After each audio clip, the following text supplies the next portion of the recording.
ನಮಸ್ಕಾರ ರೀ ಎಲ್ಲರಿಗೂ. ದೀಪಾವಳಿ ಹೆಂಗೈತ್ರಿ? ಜೋರೈತ್ರಿ? ನಮ್ಮದು ಭಾಳ ಜೋರೈತ್ರಿ.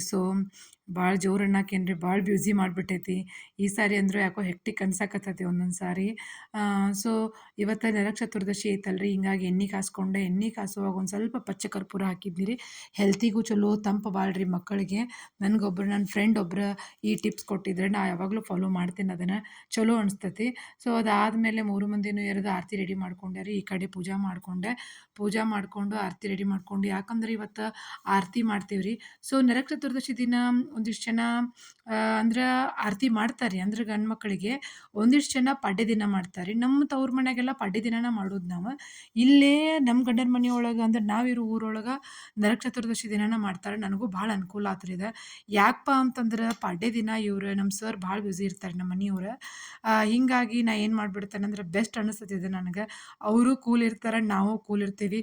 ನೋಡಿರಿ ಮೂರು ಮಂದಿ ರೆಡಿಯಾಗಿ ಹೆಂಗೆ ಕುಂತಾರೆ. ನನ್ನ ಸಣ್ಣ ಮಗ ಕಿತಾಪತಿ ಮಾಡಿ ಈ ಬತ್ತಿ ಇಸ್ಕೊಂಡು ಹೋದ್ರಿ ಅವ್ರ ಕಡೆ. ಇದೇ ರೀತಿ ಯಾವಾಗಲೂ ಕಿತಾಪತಿ ಮಾಡ್ತಿರ್ತಾನೆ. ಸೊ ಮೂರು ಮಂದಿನೂ ಕುಂದ್ರಿಸಿ ಆರಾಮಾಗಿ ಕುಂಕುಮ ಹಚ್ಚಿ ಏನಪ್ಪ ಅಂತಂದ್ರೆ ಮೂರು ಮಂದಿಗೂ ಆರತಿ ಮಾಡಿದ್ದೀರಿ. ಸೊ ನೀವು ಯಾವಾಗ ಈ ರೀತಿ ಆರತಿ ಮಾಡ್ತೀರಿ ಅಂದ್ರೆ ನರಕ ಚತುರ್ದಶಿ ನೀವು ಹೆಂಗೆ ಸೆಲೆಬ್ರೇಟ್ ಮಾಡ್ತೀರಿ ನೋಡಿರಿ. ನಾವು ಇವತ್ತು ಎರ್ಕೊಳ್ಳೋ ಹಬ್ಬ ಅಂತೀವಿ. ಇದ್ರ ಹಿಂದಿನ ದಿನ ನೀರು ತುಂಬೋ ಹಬ್ಬ ಐತ್ರಿ. ಸೊ ಈ ಮೂರು ಮಂದಿಗೂ ಆರತಿ ಮಾಡ್ಬೇಕಂದ್ರೆ ನನ್ನ ಸಣ್ಣ ಮಗ ಅವ್ನು ದುಡ್ಡು ಇಡಕ್ಕೆ ಕೊಡ್ಲಿಲ್ಲ ರೀ. ಅದನ್ನೂ ಕಸ್ಕೊಂಡು ತಾನೇ ಇಟ್ಟ. ಇಷ್ಟು ಕಿತಾಪತಿ ಅಂದ್ರೆ ಇಷ್ಟು ಕಿತಾಪತಿ ಮಾಡ್ತಾನೆ ರೀ. ಇವರಿಬ್ಬರನ್ನೂ ಕಳಿಸಿ ಆಮೇಲೆ ನಮ್ಮ ಮನೆಯವ್ರಿಗೆ ಆರಾಮಾಗಿ ನಾನು ಆರತಿ ಮಾಡಿ ಏನಪ್ಪ ಅಂತಂದ್ರೆ ಕಾಲು ನಮಸ್ಕಾರ ಮಾಡ್ಕೊಂಡು ಮುಗಿಸ್ಕೊಂಡೆ. ಇದೆಲ್ಲ ಮುಗೀತು. ಊಟನೂ ಆಯ್ತು. ಊಟ ಆದಮೇಲೆ ಬಡ ಬಡ ಜಾಮೂನ್ ಮಾಡಬೇಕಿತ್ತು. ನಿಂಗೆ ಗೊತ್ತು, ನಾ ಹೇಳಿದ್ದೆ ಚಕ್ಲಿ ಅಷ್ಟೇ ಮಾಡೋಕ್ಕಾಗಿತ್ತು ರೀ. ನನ್ನ ಕಡೆ ಜಾಮೂನ್ ಮಾಡೋಕ್ಕಾಗಿರಲಿಲ್ಲ. ಇವತ್ತು ಜಲ್ದಿ ಮಾಡ್ಕೋಬೇಕಾಗಿತ್ತು. So jamun MTR gulab jamun ಪ್ಯಾಕೆಟ ready ಮಿಕ್ಸನ್ನ ತೊಗೊಂಡು ಮಾಡ್ತೀನಿ ರೀ ನಾನು. ಮತ್ತು ಹಿಟ್ಟು ರೆಡಿ ಮಾಡ್ಕೊಳಕ್ಕಾಗಂಗಿಲ್ಲ. ಮಾಡೋದು ಹೆಚ್ಚಾಗಿರ್ತೈತೆ ನನಗೆ. ಸೊ ಸಕ್ರೆ ಪಾಕ ಮಾಡಿಕೊಂಡೆ, ಈ ಕಡೆ ಹಿಟ್ಟು ನಾದ್ಕೊಂಡೆ. ಭಾಳ ಮಸ್ತ್ ಜಾಮೂನ್ ಬಂದು ಈ ಸಾರಿ. ನಾನು ಹಿಟ್ಟು ನಾದ್ಕೊಳ್ಳೋವಾಗ ಹಾಲು ಯೂಸ್ ಮಾಡ್ತೇನೆ ರೀ. ಒಟ್ಟು ನೀರು ಹಾಕಂಗಿಲ್ಲ. ಮತ್ತು ಭಾಳ ಮೆತ್ತಗೂ ಅಲ್ರಿ, ಭಾಳ ಗಟ್ಟಿನೂ ಅಲ್ಲ. ಚಪಾತಿ ಹಿಟ್ಟಿನ ಹದಕ್ಕೆ ನಾದ್ಕೊಳ್ಳೋಂಗಿಲ್ಲ ರೀ ಇದನ್ನು. ಇಲ್ಲಕ ಒಡ್ಯಾಕತ್ ಬಿಡ್ತಾವೆ.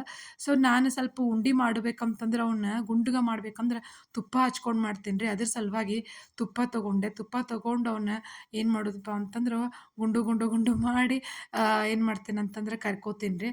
ಭಾಳ ಸಣ್ಣ ಮಾಡ್ಬೇಕು ರೀ. ಯಾಕಂತಂದ್ರೆ ಎಣ್ಣೆಗೆ ಬಿದ್ದ ಕೂಡ ದೊಡ್ಡವು ಆಗ್ಬಿಡ್ತಾವೆ. ಮತ್ತು ಅದಾದ್ಮೇಲೆ ಸಕ್ರೆ ಪಾಕಕ್ಕೆ ಹೋದ್ಮೇಲೆ ಇನ್ನೂ ಏನಪ್ಪ ಅಂದ್ರೆ ದೊಡ್ಡವು ಆಗ್ತಾವೆ, ಏನು ಸಕ್ರೆ ಪಾಕ ಹೀರ್ಕೊಂಡು. ಹೀಗಾಗಿ ಸೊ ಇಲ್ಲಿ ಭಾಳ ಏನಪ್ಪ ಅಂದ್ರೆ ಒಂದೆರಡು ಟಿಪ್ಸ್ ನನಗೆ ಹೆಲ್ಪ್ ಆದವು. ನನ್ನ ಫ್ರೆಂಡ್ಸ್ ಆಗಿರ್ಬೋದು, ನನ್ನ ಫೇವ್ರೇಟ್ ವ್ಲಾಗರ್ ಆಗಿರ್ಬೋದು. ಏನಂತಂದ್ರೆ ಸಿರಪ್ ಮಾಡುವಾಗ ಏಲಕ್ಕಿ ಹಾಕಿ ಸಿರಪ್ ಮಾಡ್ಕೊರಿ ಅಂತೇಳಿ ಡೈರೆಕ್ಟ್ ಏಲಕ್ಕಿನ ಒಗದು ಬಿಡೋದ್ರಿ. ಭಾರಿ ಫ್ಲೇವರ್ ಬಂದೈತಿ. ಜಜ್ಜಿ ಹಾಕೋದ್ರಕ್ಕಿಂತನೂ ಫ್ಲೇವರ್ ಮಸ್ತ್ ಐತಿ. ಮತ್ತೊಂಥರ ನೋಡಕ್ಕೂ ಏನೋ ಫಾಶ್ ಅನ್ಸಾಕತ್ತೈತಿ ಸಕ್ರೆ ಪಾಕ. ಸೊ ನೆಕ್ಸ್ಟ್ ಉಂಡೆ ಮಾಡ್ಕೊಂಡು ಇಟ್ಕೊಂಡೆ. ಬಡ ಬಡ ಒಮ್ಮೆ ಕರೆದ್ಬಿಟ್ಟೆ ರೀ. ಭಾಳ ಹೊತ್ತಿನ ಟೈಮ್ ಹಿಡಿಲಿಲ್ಲ ರೀ. ಬಟ್ ನನ್ನ ಸಣ್ಣ ಮಗ ಭಾಳ ಕಾಡ್ತಾನಲ್ರಿ, ಹೀಗಾಗಿ ನಂಗೆ ಟೈಮ್ ಆಗ್ತೈತೆ ರೀ ಆ್ಯಕ್ಚುಲಿ ಹೇಳ್ಬೇಕಂತಂದ್ರೆ. ನೋಡ್ತಿರ್ತೀರಿ ನೀವು ವಿಡಿಯೋದಾಗ ಕಿತಾಪತಿ ಭಾಳ ಮಾಡ್ತಾನೆ. ಸೊ ಈ ರೀತಿ ಟಿಶ್ಯೂ ಪೇಪರ್ ಹಾಕ್ಕೊಂಡು ನಾ ಏನು ಮಾಡ್ತೀನಿ ಅಂತಂದ್ರೆ ಅವು ಕರ್ದಿದ್ದನ್ನ ಅಲ್ಲೇ ಅದ್ರೊಳಗೆ ಹಾಕ್ಕೋತೀನಿ. ಅಂದ್ರೆ ಅದೆಲ್ಲ ಎಣ್ಣೆ ಹಿರ್ಕೊಂಡು ಬಿಡ್ತೈತಿ. ಮತ್ತು ಇನ್ನೊಂದು ಟಿಪ್ಸ್ ಏನು ಹೆಲ್ಪ್ ಆತಂತಂದ್ರೆ ಸ್ವಲ್ಪ ಸಕ್ರೆ ಪಾಕ ಬಿಸಿ ಇರಬೇಕು, ಭಾಳ ಬಿಸಿ ಇರಬಾರ್ದು ರೀ. ಆ್ಯಕ್ಚುಲಿ ನಾ ಹಂಗೆ ಮಾಡಿದೆ. ಕರ್ದಕ್ಕಿನ ಹಾಕಿಬಿಟ್ಟೆ, ಅಂದ್ರೆ ಕರ್ದು ತೆಗ್ದಕ್ಕಿನ ಹಾಕ್ಬಿಟ್ಟೆ ಒಂದು ಒಡೆದ ಬಿಡ್ತ್ರಿ. ಅದಕ್ಕೆ ನಾನು ಅದನ್ನೊಂದು ಅವಾಯ್ಡ್ ಮಾಡಿದ್ನಿ. ಚಲೋ ಅನಿಸ್ತು. ಇದು ಕಂಪ್ಲೀಟ್ ವ್ಲಾಗ್ ಹಾಕ್ತೇನಂತ. ಈ ಕಡೆ ನಾನು ಜಾಮೂನ್ ನಡೆದಿದ್ದು, ಈ ಕಡೆ ಅವ್ರು ಪಟಾಕಿ ಹೊಡೆಯೋದು ನಡೆದಿತ್ತು ರೀ. ಯಾವ ರೀತಿ ಪಟಾಕಿ ಹರ್ಸಿದ್ರಂದ್ರೆ ನನಗೆ ತಲೆನೋವು ಆಗ್ಬಿಟ್ಟಿತ್ತು ನೋಡ್ರಿ. ಅವ್ರಿಗೆ ಜಗತ್ತಿನ ಪರಿವೇನೇ ಇಲ್ರಿ. ಇತ್ತ ಆಕಾಶ ಪುಟ್ಟಿ ಹಾಕ್ಸಿದ್ದೆ ರೀ ನಾನು. ಸೊ ನಮ್ಮ ಯಜಮಾನ್ರು ಭಾಳ ಬ್ಯುಸಿ ಇರ್ತಾರೆ. ಹಿಂಗಾಗಿ ಯಾರಾರ ಕಳಿಸ್ಕೊಡ್ತಾರ ಅವ್ರ ಜೊತೆ ನಾನೇ ಗುದ್ದಾಡಿ ಹಾಕಿಸ್ಬೇಕು. ಸೊ ಆ ಕಡೆ ಆಕಾಶ ಪುಟ್ಟಿ ಹಾಕಿದ್ಮೇಲೆ ಈ ಕಡೆ ನನ್ನ ಕೆಲಸ ಆಗ್ತಾವೆ ಅಂತೇಳಿ ಸ್ವಲ್ಪ ಗಾಡಿ ತೊಳ್ಕೊರಪ್ಪ ಅಂತಂದ್ರೆ ಡಬಲ್ ಕೆಲಸ ಹಚ್ಚಿದೆ ರೀ ನನ್ನ ಮಕ್ಳು. ಯಾವ ರೀತಿ ಅಂದರೆ ಇದಾದ್ಮೇಲೆ ಅರ್ಧ ತಾಸು ಬೇಕಾಯ್ತು ನನಗೆ ಇದೆಲ್ಲ ಕ್ಲೀನ್ ಮಾಡೋಕೆ. ಸೊ ಗಾಡಿ ಯಾಕೆ ತೊಳೆದ್ರಪ್ಪ ಅಂದ್ರೆ ಮಾರನೇ ದಿನ ಪೂಜೆ ಮಾಡ್ಬೇಕಂಥೇಳಿ ಸಣ್ಣ ಸಣ್ಣ ಸಣ್ಣ ಗಾಡಿಯಿಂದ ಹಿಡಿದು ಎಲ್ಲನೂ ಕ್ಲೀನ್ ಮಾಡಿಸಿದ್ದೆ.